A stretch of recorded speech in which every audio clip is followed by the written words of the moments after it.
So we'll start. Now in the last session, I introduced the idea of a function. So I'll just do a recap and then we'll do 3 or 4 functions just to understand how well we can write functions or to get more hang onto writing functions before we go into recursion. The next topic we'll cover is recursion, but I don't want to go to recursion till you're comfortable writing functions. So we'll take 1 or 2 points to make about functions. Functions are modules of code which you can invoke from anywhere in your program. Normally we write functions whenever we see the same type of code getting used again and again. How do you improve the reusability of that code? You use parameters. For normally every function would have parameters. It is not mandatory for a function to have parameters. There may be functions without parameters also, but that is pretty rare, and most of the useful functions take some kind of parameters. And a function can optionally return a value, or it need not return a value. If it doesn't want to return a value back to the calling program, it must say void. Otherwise, it must give the data type of the type of data it is going to give back to the main. So that is what we learned about functions first. And the name of a function can be anything. Only thing is it should not be violating the name of a variable. That is, it can't start with a number. It should not have spaces in between. All those standard restrictions which we put on a variable, those variable restrictions are also there on function. Then we talked about another important idea about functions. We said a function has basically call by value semantics, and we understood that a little more. Call by value semantics essentially means is that when a main program or a driver program calls that function, the parameters are passed on the stack, but before the parameters are put on the stack, a copy of the parameter is made and the original is retained with the main program, only the copy is sent to the function. The function retrieves the parameters from the stack and works with those parameters and returns the value back on the stack, which the driver program picks up. So that is the way invocation of a function happens. Today we will start by illustrating this call by value, call by reference. As I said before, there is nothing called call by reference. Everything is actually a special case of call by value. So it's all call by value throughout, whatever textbooks may say or websites may say. Only thing is, what gets copied varies, whether it's an address or is it the original data. If it's an address, obviously it means something else, that the address will be the same. And we'll use that today to illustrate an idea. And then we will go deeper into functions. We'll understand how to make functions work with strings, how to make functions work with structures, how to make functions work with arrays. Arrays you already saw, but a little more exposure probably, and then we'll enter recursion. Recursion is going to be, the easy recursion is easy to understand, but recursion typically students take about 2 to 3 years to understand. Understand it in the way it has to be understood. If it is faster for you, that will be fantastic. But in order to write a good recurrence relation, that is a recursive relation, for a particular problem, I have not seen takes less than 3 years. It takes 3 years of lot of programming before you can write your own recurrence relationship comfortably. I have seen that happening when people are in 3rd year after doing a lot of programming. And then they write it. Once you can write that, basically you are good. I mean, you can solve most of the problems which you will face. That's why recursion has to be handled with care. Half or 80% of you, no, not 80%, I would say about 50% of you will feel recursion is very difficult, except the trivial cases of recursion. But that's the whole idea, to make recursion. Recursion is that tool. Very few people master it.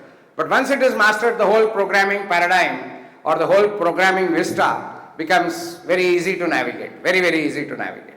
but it takes a little while and you should have that patience and not get frustrated. The easier recursion is easy to write. Okay, but we are not going to recursion as yet. Today we will talk about a little more about call by value, call by reference, understanding that there is no call by reference. So I am going to write a function which is normally done at this stage, which is called swap. So void swap. Swap is to interchange. Swap int x. It's going to take two parameters initially, int x, int y, and its job is to interchange the values of x and y. So if I give x as 3 and y as 5, it should come out the reverse order. Okay. So the way we do swapping, there are many ways of doing swapping, but we normally don't do it we use a very simple thing. Int t is equal to x. So t takes the value x, then you say x is equal to y and y equal to t. This is basically swapping, and what we would expect at the end of it is the value of x and y will be interchanged. Whatever we have written, I think when we wrote bubble sort, we are just writing it in the form of a function to pass x and y and to get back the changed x and y. And then we'll write the main, which will call this swap, and you will see that the swap will happen or will not happen. Will happen? Actually the swap will happen? Okay. Now let's reserve our comments. We'll write this code on the machine and we'll open up a practice question. No, you should do it so that you also know whether it happens or it doesn't happen. Okay, so we'll open up a practice question. Okay, practice lab 26. So first we'll write the function. I told you we always write the function first and the invocation later. We will follow that principle for some time and then we'll abandon it and understand how we can do it later also. We are writing a function called swap. It is a void. It returns a void. Returns a void means doesn't return anything. Okay. So int x, int y, and I will call this later as stupid swap because you will see it doesn't do anything. That's all. Simple. T is equal to x, x equal to y. Achha, there are many ways of doing swapping. If you go to the internet, you will discover many different ways of doing swapping, but this is a standard recommended way of doing swapping. Okay, so in t is equal to x, x equal to y, and y equal to t. That's it. Then we'll write the main, the driver. Main is often called the driver. So main, in which we will declare variables. Int a equal to 7, b equal to 9. Okay. So we have created two variables, a and b, as 7 and 9, and now we'll call swap of a comma b in the fond hope that the values of a and b are interchanged. We are hoping, and after that we'll print a equal to, after the swap is done, we'll say print a equal to %d backslash a.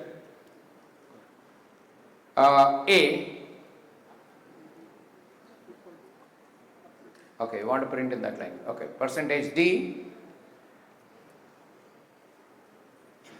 Now pass the values of a and b.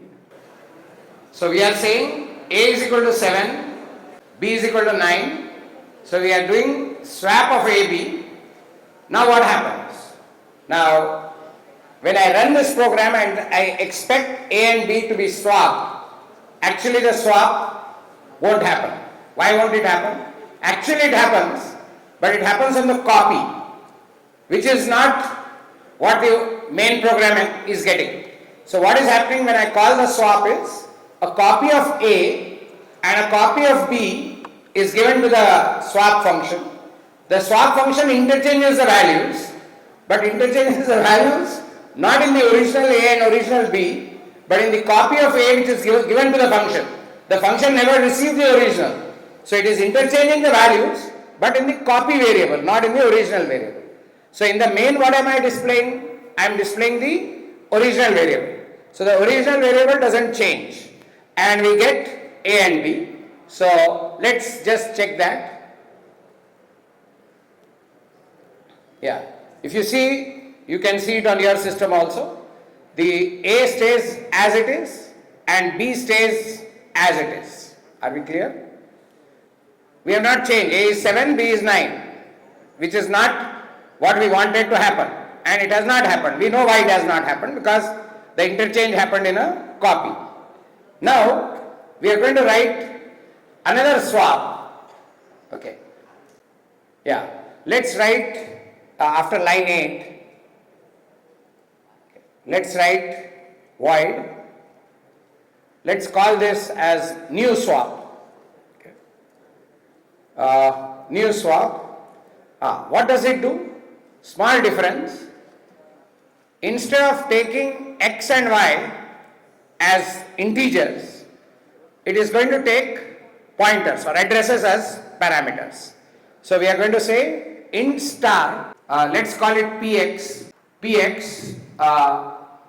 comma, int star py. Okay, so we are going to write this swap. Now there is a small difference between this swap and the earlier swap. This swap takes addresses of the variables which can come by copy, but as we discussed last time, even if I get a copy of the address, the variable it will go to is the same. Even if I get a address copy, from that copy of the address, if I go to the actual data it is pointing to, that data will be the same, because we are not copying the value, we are copying the address. So I explained this last time, so I am not going to waste too much time on that. So what we are going to do is int t again. So t is equal to star of px, not px obviously, because dereferencing the pointer gets me the value. I am interested in the value, I am not interested in the pointer. So you know how to do dereferencing. Star of px gives me the value which px points to, so I get that value. Then actually you don't need the bracket. If you want you can put the bracket, but it's not needed. Are you clear? There is nothing wrong in putting the bracket. Okay. So and then we say star of px is equal to star of py. Okay. That this is important to understand. Star of px, we have done that alternately in outside code the last class. Star of px is what px is pointing to. That location is getting replaced with what py is pointing to. So the value which is at the location px, which is what star px is, the slot, that is getting replaced by whatever py is pointing to. So wherever py points, whatever is the value there, that goes into whatever px points. So that's what is happening. And then we say star of py equal to t. Okay, very simple that way. First we declare t as usual. T is equal to star of px, correct? Star of px gives me the value which px is pointing to, that value. What do I do with that value? I keep it in t. Then the value which is px pointing to at that location, I want what to come, what py is pointing to. So that's how what I did. Star of px is equal to star of py. Star of py is what? The value which py is pointing to. That value I want to go and make it sit in what px is pointing to. So that location which px is pointing to, go to that location and put the value of, install the value of y, or rather what py is pointing to over there, and then in whatever the location py is pointing to, put the value of t. And what is t? The original value what px is pointing to. That has come into t. And that t is going into star of py. Now, some of you may have difficulty here getting hang of this, but if you think it through, it is pretty easy to follow. What am I doing? I am using the address, getting the value pointed by the address, putting it in t. And then what am I doing? I am taking star of px is equal to star of py. That is, I am going to star py as a pointer, going to the value which py is pointing to, going to that location. Whatever is sitting in that location, I am putting in where? Where px is pointing to. Okay? And then we are saying star of py is equal to t. So that's it. Okay? So our function is done. But now to call new swap, okay? So we will repeat these two lines, 20, 21. No, copy them, 20 and 21. So we copied them. Now we are not going to say swap AB because my function now doesn't take integers, it takes addresses. Pointers are addresses. So what will I say? I will go down. I will say swap of I have to pass that function, not swap, sorry, I should call it new swap. New swap.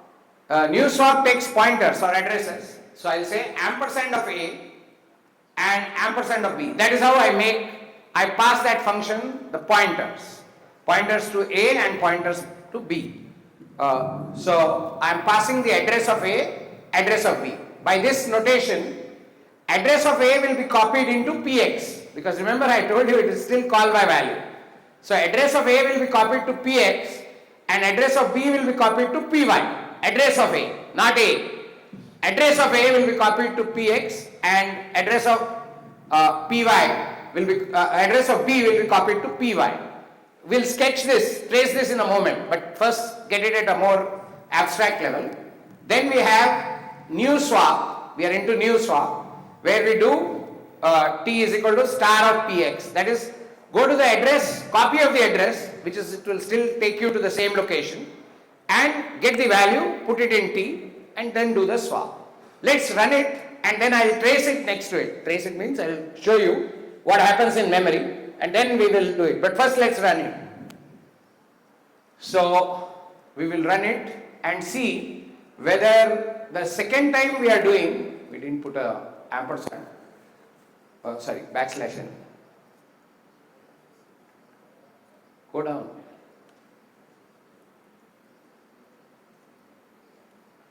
Okay, after that second,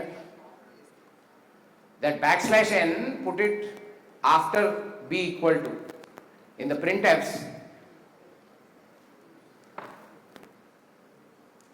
Okay.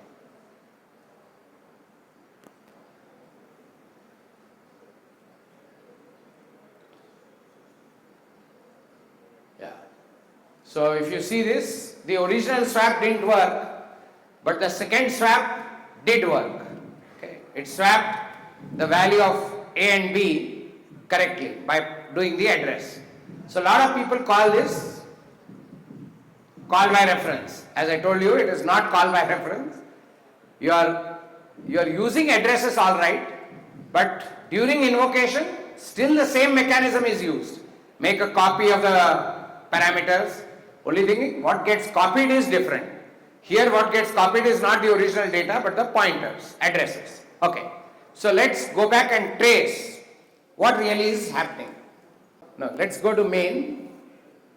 I will try to draw a little bigger.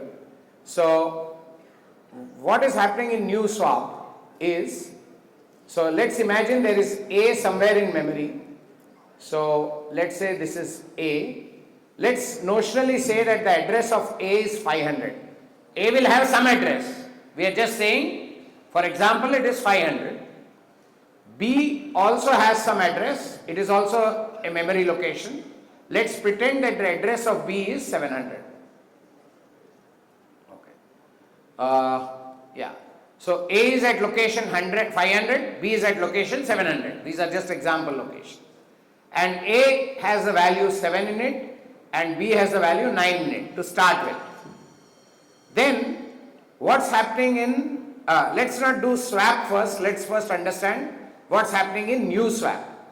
So new swap is called, what are the parameters to new swap? As you can see here, the new swap parameters are ampersand of A, that means the address of A. So this is 500 and this is 700, but 500 is not passed, a copy of that value of 500 which is also 500. So copy of 500 is 500 only, no? So what is passed to new swap is 500 and 700. Now you will say, no, it is not the original 500 and the original 700. I agree, it is called by value. So it's a copy of 500 and a copy of 700. But I am sure all of you understand that when we talk about values, it's the copy of 500 is 500 only and copy of 700 is 700 only. So in this case, new swap is called with address of A and address of B, not A and B. So whatever this is, you may think it is put on the stack. So what goes onto the stack is 500 and 700. Okay. Copy of 500 is 500 only, copy of 700 is 700 only. So that is what goes here. So new swap receives this 500 as Px. So Px is equal to 500 and Py is equal to 700. This is how new swap receives it. So this Px is 500, this Py is 700. How does new swap look at Px? As an address of an integer, or in star Px means pointer to an integer or an address of an integer. It doesn't take it as an integer. It doesn't consider 500 as an integer. It considers it as an address of an integer because of this notation. And Py also it considers it as an address of an integer. Then it creates a T. T is some memory location. Now what does it do in T? So what it does in T is it says go to the location 500, get the value sitting in 500, go to the location 500, get the value sitting in 500 which happens to be 7 and put it in T. So at this stage T will have the value, at this stage on this line T will have the value 7. Okay, T will have the value 7. Does everybody agree T will have the value 7? Because it is, Px is treated as a pointer, T is equal to star of Px. Star of Px means dereference at 500. Dereference at 500 means treat 500 as an address, go to that address, retrieve the value and get it and put it in T. So T at this stage happens to contain 7 because 500 is the address of 7. Then let's go forward. Star of Px. Star of Px is what? This location, because 500 is Px. Star of Px means dereferencing. That means this location, wherever this is, this location, that is A, is equal to star of Py. Star of Py is what? Star of Py is 9. Because go to the location 700, do a dereference, get the value there.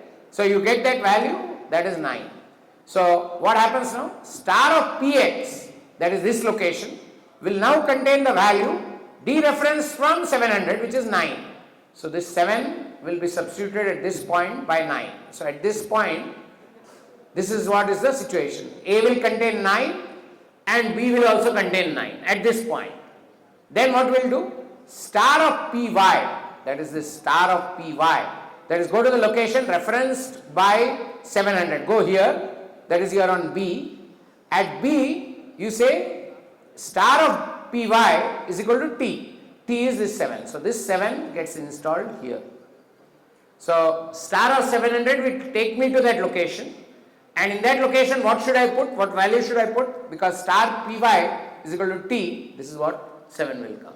So now, because I am working with addresses, even if they are copies, when I dereference the copy, I am going to get the original location only. and dereference a copy of an address, I'll get the original location only. So I am getting the original location and I am swapping the original location with something else. So 9 and 7 are getting interchanged, and that's why I am getting the answer. So as I said, by passing addresses and whose copy is made, but in the function we are now dereferencing the addresses going to the location. That is what is solving the problem. If we had taken the location, locations are copy only has come. But when we dereference that location, we come to the original address. We wanted the original address. What was happening earlier in swap? X and Y were given to swap, but what did it get? It got a copy of X and a copy of Y. Somewhere in memory, copy of A was made and copy of B was made. And interchange happened in the copy. When you do an interchange in the copy, the interchange stays only in the copy, not in the original. And that's why there was a problem. Okay. Now, some of this starts making sense as we work more with pointers. So actually this much is enough if you know pointers reasonably well. But I know there may be a little bit of confusion. My suggestion is try out a little bit. You will get the hang. Okay. Whereas we will move on, we'll work more with pointers and write some more functions with pointers. Okay. So this is the swap function. Okay. Now I'm going to work with functions again, but with pointers, but we'll use pointers to strings. Okay. Now there is something I had skipped talking to you. So I'll bring that in and then we'll write a function which does something maybe useful. So, okay, so now there is a problem with reading strings on our machine or any machine. I'll tell you what is the problem. So I'm switching a little. Now we are going from pointer to integers to pointer to characters. That's the switch. Okay. So how do you declare a character array? Let's say str of some big size. This is what we have been doing all through. So we create an array of str. Now, when we want something from the user, normally we'll give a printf, enter something. I'll skip that. Then we say scanf, percentage s and str, correct? We say this, scanf, percentage s and str. Okay, we say this. Now, as long as my string doesn't have spaces, please mark. As long as my string that I enter doesn't have spaces, that is, there are no blanks, then my scanf will work and my str will contain that string. As long as my string doesn't have space. But the moment my string has spaces, scanf won't work. What it will do? So suppose I enter a string like this, KMIT space NGIT space KMEC. If I enter like this, what it will do? It will only read KMIT. Are you clear? It will forget what is there after the space. If I do percentage S. Are you with me? So suppose I want to do reading of a string along with the spaces, then scanf won't work. Then you will have to use getS. You can't use scanf. Scanf has a limitation that it goes only up to space, the standard scanf. Now there are some people who have written their own scanf and all that in different library which does that, does what it. But see, when we have to do with C, being so old a language, there are various versions of C, and what academically we have to use is the standard C version, which is available on all compilers. There some C will always have some variation, but we have to go with standard C. So as far as standard C is concerned, scanf is not capable of skipping spaces or absorbing spaces. It skips spaces, sorry. So it says, no, after that I will not go on. Okay. Then we had to use a getS. Okay, so getS will give us the complete string. Okay, I mean with spaces. Okay, now here is a small exercise which I want you to do, and then we'll take it forward. So what I want you to do is, we'll open a practice question, but before that let me explain the exercise. So in the main, you will read a string with spaces, and how will you do that? You will say getS of str being the array which you have created, the same array which you have just talked about. So you will do getS. GetS is a built-in function. It will give you a warning. Don't worry about the warning. There is a particular reason why the warning comes, but let's ignore it for the moment. So getS str, it will get you the string along with spaces. Then you have to write a function called which returns an int. Now I am giving you the signature of the function, or in other words we sometimes call it the prototype of the function. The prototype is integer is a return type, and I will say get word, get w count. W count means word count of char star character pointer s. Okay, I think this might need an explanation or might not. Whatever the string array that you have can work as a s or sptr, whatever, because remember the name of the array is a pointer to the first element. So you can directly pass the array here, which I use for get str. This str can be directly passed in main, so main will invoke this. Now you will say, how will I get word count? Okay, I am going to give a assumption. We'll assume that there is only one space separating the words, only one space, not two spaces. Are you with me? The given string that we are going to give you, or you will get from the user, is going to have only one space character between two words. So what you need to do is, using this s pointer, please use a pointer only, don't use an array, use a pointer. Using this s pointer, you are going to go till the end of the string. How do you know you have reached the end of the string? We did that, no? \0. That is how we find out whether we have reached the end of the string. So you know what? You count the number of spaces. So count the number of spaces. If there is one space, how many words are there? 2. No, yes. If there are 3 words, the number of spaces will be 2. So in order to get the word count, you have to say how many spaces plus 1. Are you with me? Yes, sir.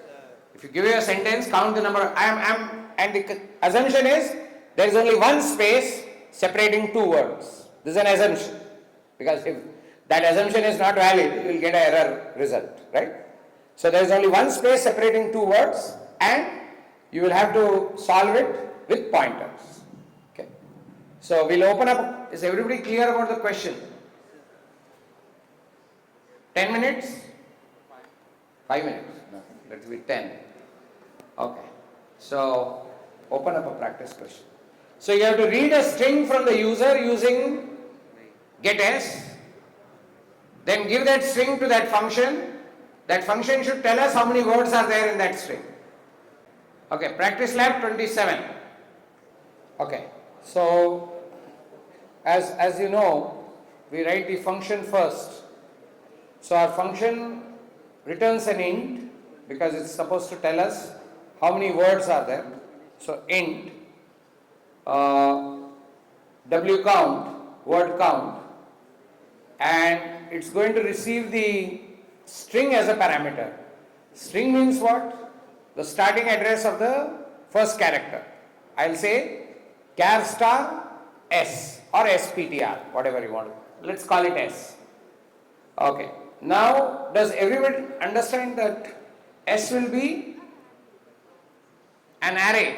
You can also pass an array because the name of an array is address is a pointer to itself. Now, For number arrays, we have to pass an extra parameter size, because there, no way of knowing where the array ends. But for string arrays, you don't need to do that. Why you don't need to do that? Because you know at the end, there is \0.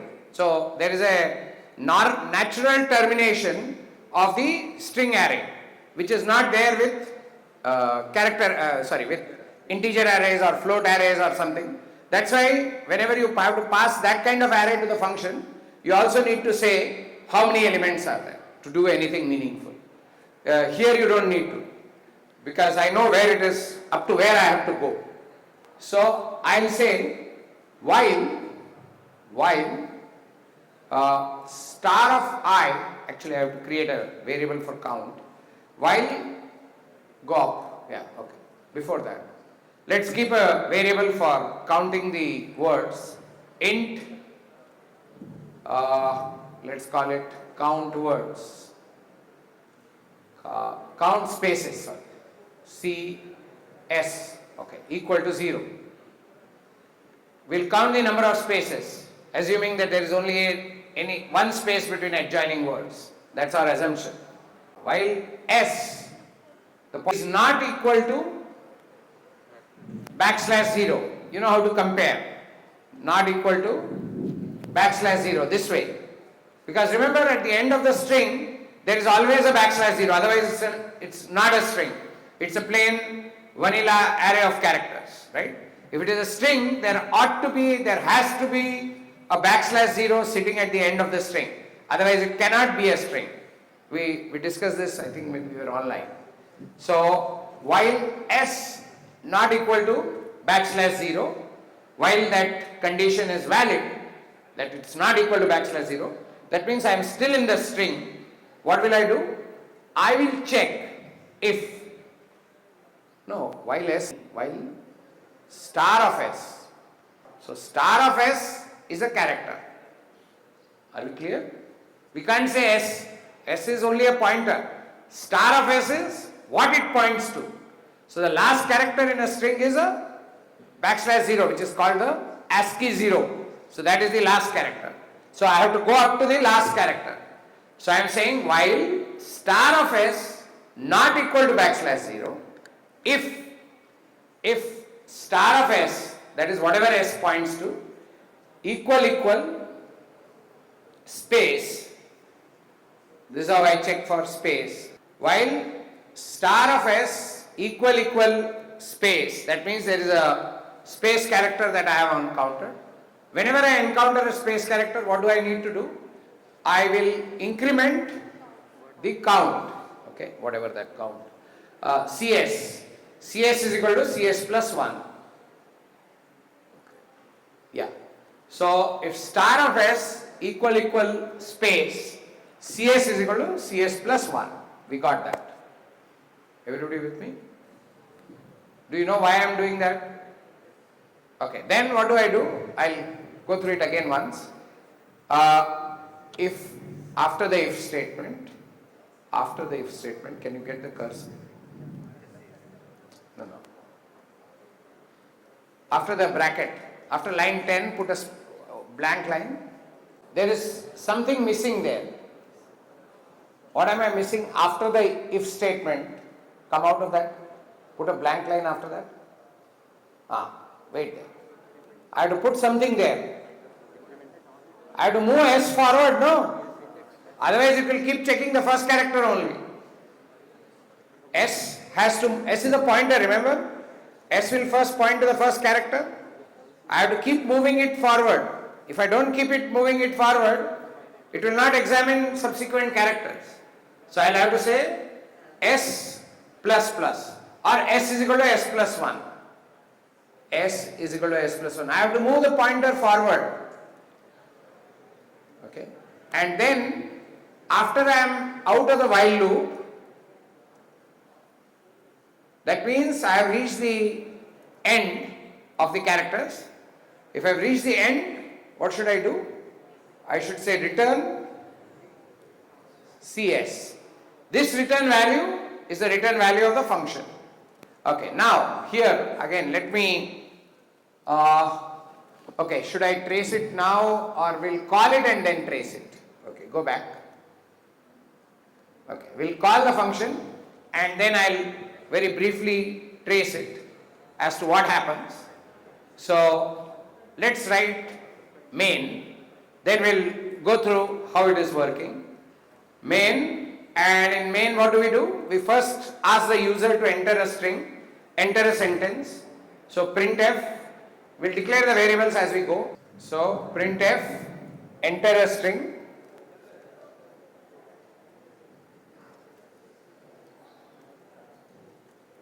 Okay, \n, fine. So next line, no Baba, don't write like that, raise it up. Don't use a scanf. So say get s. Now we have not declared an array for reading our string. So go up, go before, no, go in main, above printf. Then say char str, let's say 30. Okay. Then enter a string, and then we want the string to come in str. So we'll say get s after get s of str. Get s is a function which reads the string and puts it in that array. So this is what will happen, and then you have to do a string.h include above, otherwise it will give you a warning, nothing wrong. So get s str, next line, scroll up. Okay, so get s str. Now I'll create a variable int c, though I don't need to. Int c, now I should create a variable above as general practice. Int of c, semicolon, okay, come down. Okay, c is equal to w count of str. Okay, let's stay with it. So we are doing a word count C. Now we'll print, then I'll follow it through. Printf, the number of words is equal to %d \n, okay, comma C. Okay. This is what it is. Now let's run it once and then I'll trace it.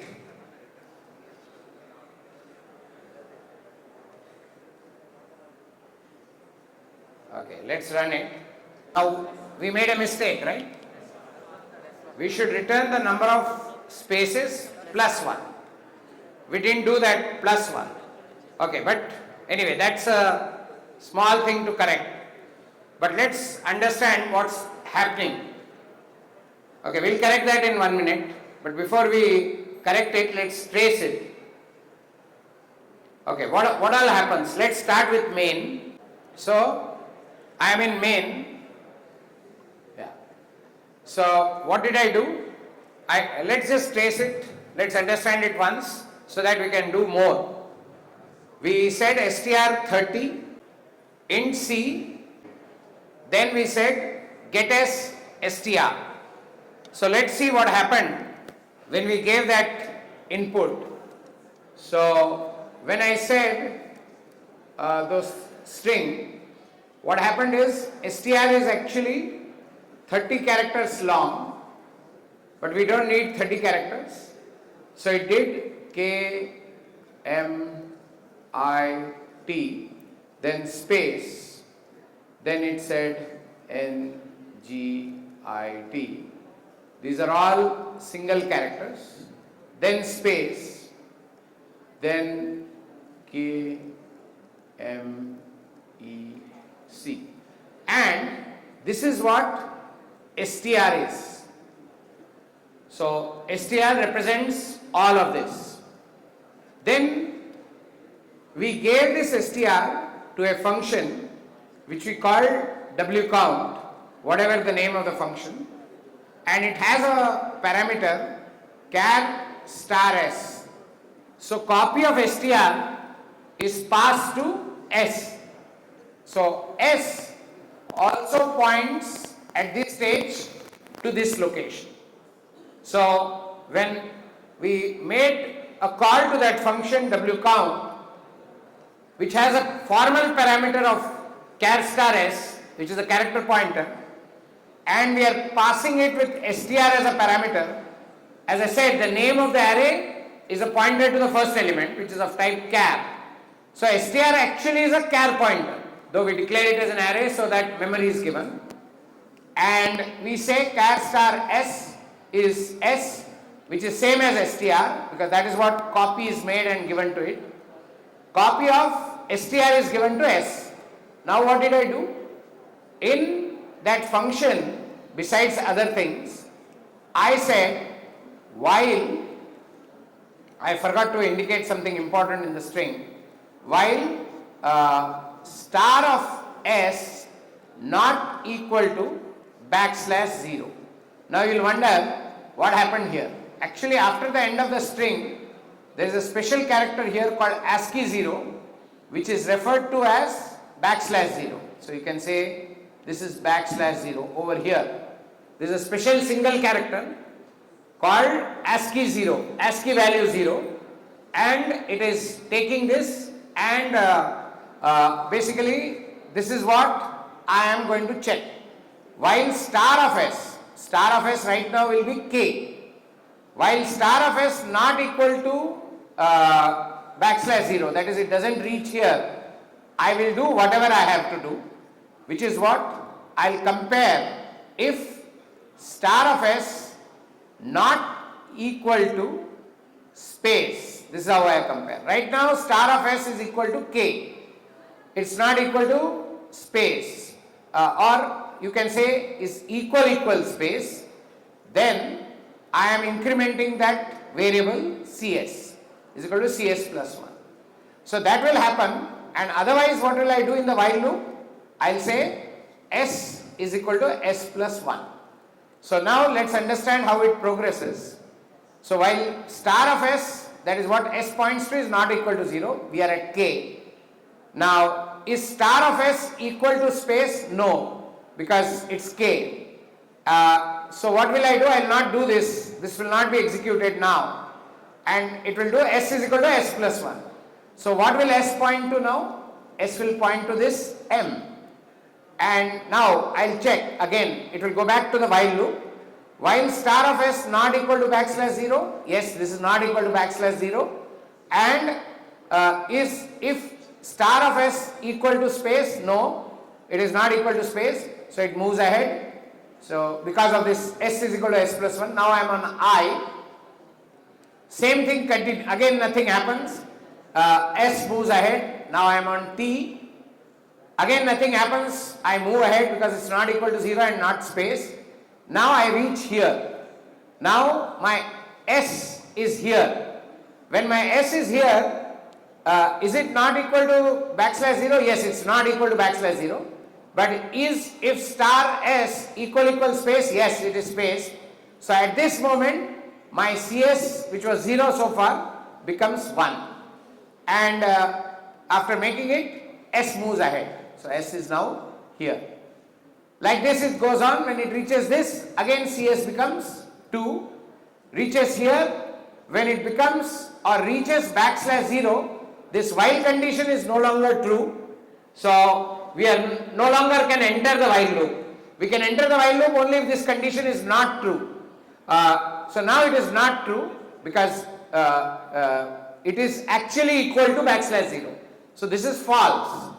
The condition to enter this while loop is star of s not equal to \0, not equal to \0. Now s is actually equal to \0 at this stage. So it will not enter the while loop. So it will exit out of the while loop. Now after the while loop, what do I have? after the while loop is over, I have return CS, which I should have said return CS plus 1. Because I did not do that, I am getting one word less. So that we can correct it. So this is a brief trace of that function, and you know how it's moving ahead. Okay. So we just return CS plus 1. Okay. Now to get us, because I saw only a few people finishing this. Okay. So this is the body of the code. I think we have time for one. Yeah. 11:20. No? Okay. We have time for one function. So let me do just one function and we'll stop. So here is a question. Again you are given a string. Okay. You are given a string. Now using pointers, you have to, it's something which you have done earlier perhaps. Using pointer, we have to give the vowel count. Using pointer, the function should give me vowel count. So I'll give you a string. You can take it either scanf or getS, I don't care. If you have a vowel or number of vowels in the string should be returned. We have done this before, only thing is we are now doing it as a function. The number of vowels I should get as a vowel count. So you have to write a function called get vcount, which takes again a string as a parameter, which is star s, and gives back how many vowels are there in the string. We have done this before, but it would be interesting to just do it as a function. So the main function or driver, just like here, will get the string and give that string to that function. The function, like here, was counting the number of spaces and adding 1 and giving the number of words. Now I want it to count vowels. Very similar to this, very easy. Just produce a vowel count of how many vowels are there in that string. If you want it to be read with spaces, you can do it with spaces. Practice lab 28, is it? Achha, do it in practice lab 28. Please follow this practice lab because that's how we'll know what all you have done. Let's take somebody who has been graded without, of course, test cases. Let's pick somebody. Yeah, you have used it as an array, which is correct, but I would like to use it as a pointer. Okay. Now, this is okay, but okay. I'll just tell you what we would like to do. We'll make it bigger. Yeah. You know which line I would want to change? You're using S as an array inside the function. We would like S, it is correct because array is nothing but a pointer, but we would like to use the pointer story, not the array story. So how do you change it? And we would like it to return that value, so we'll change it a bit. You can change it or you have to say run and then change it. Change? Okay, we'll just change it in front of you. This is easier to do than writing code on our own. So we will say go to line 2. Line 2, give a return value of int and we'll, okay, let's keep the name of the function as vowels only, char star s. Okay. Okay. Generally this is not good idea to use the name of the function and the name of the variable same. It's not wrong, but it's not a good idea. So I will change the name of the function to get vowel count, get vcount. I'll just change that. And then because there is vowel, okay, vowel spelling is not correct. Okay, let it be. Then for I equal to 0, yeah, the condition, if you want to write using for loop, actually you don't need a for loop if you use a pointer, because you can straight away do s++. So I'll rewrite that part from line 4, no, knock off that whole thing. No, put a while there. While star of s not equal to \0, it is till then we have to go on. Okay, now instead of saying this way, I'll substitute s of I with star of s. Star of s, if star of s equal a, or star of s equal to e, or star of s equal to I, equal I, or star of s equal o, or star of s equal u, then we will increment vowels by 1, and coming out of the while loop, coming out of the if loop, if after the if, next line, because we are using a pointer, we have to advance the pointer. S of I will automatically do it for you, but since we are using the pointer notation, we use s is equal to s plus 1 or s plus plus. Let's say s is equal to s plus 1. So that advances the pointer. So it's exactly similar to what we did just a few minutes ago for counting the vowels in a string, counting the spaces in a string. Now we have s is equal to s plus 1, and while star s, we are calling int get vcount function, char star s. A string array can be passed as char star s because the name of the array is pointed to a character. Then we are saying while we are declaring those to I and whatever, I we don't need now. While star of s not equal to \0, that is till we reach the end of the string, what do? We examine each character. How do we examine each character? Via the pointer. So star of that pointer will dereference the pointer, get us the character. So that we examine whether the character is equal to A or E or whatever, I or O or U. If any one of those conditions hold, then we say vowels whatever is plus plus.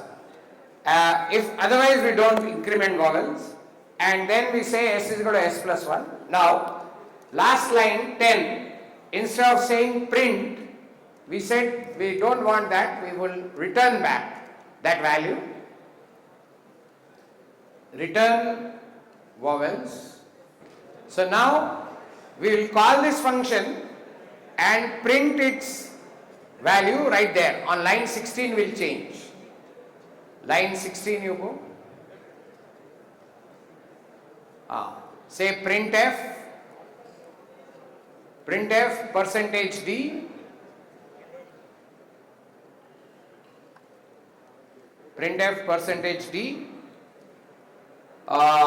get vcount, no? What is the name of the function?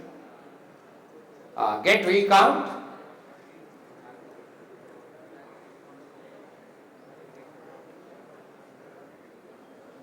Get vcount of str.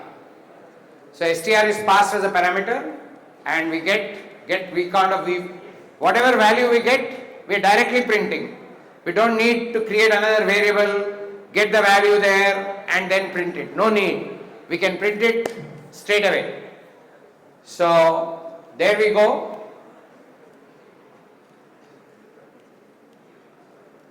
And let's see. No, you'll have to run it again with the.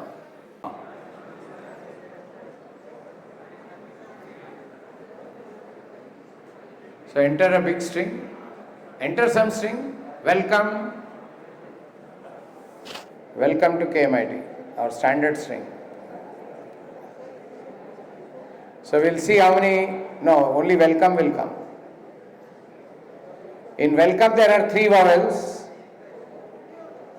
See, because we used, why is only 3 coming? Because we used only scanf. Because we use scanf, only welcome got sucked into the program and it got truncated at 2, I mean at that space. If you want to use this way, then we should say get s. So we'll just change it. Well, just 2 minutes. Instead of saying scanf, let's just change line 15 to get s of str. Get s of str. So now we can get the spaces also. Now we'll run it again. Only one line change. Yeah, so welcome to KMIT.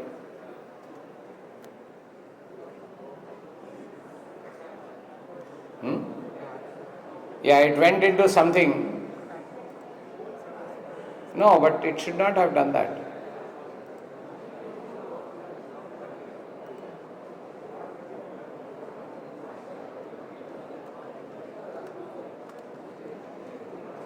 Should not have done that. Now we are getting some junk. Why? Acha, we did not include the header.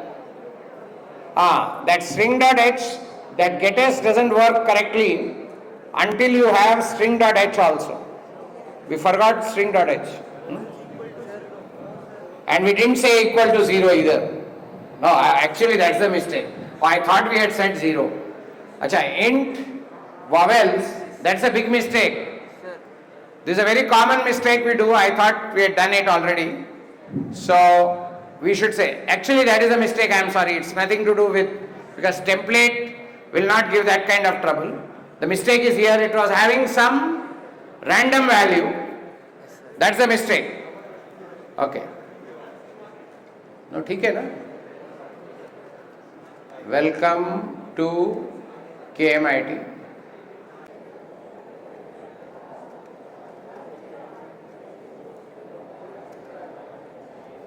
Yeah, now I think it's better. So 2 more vowels came up.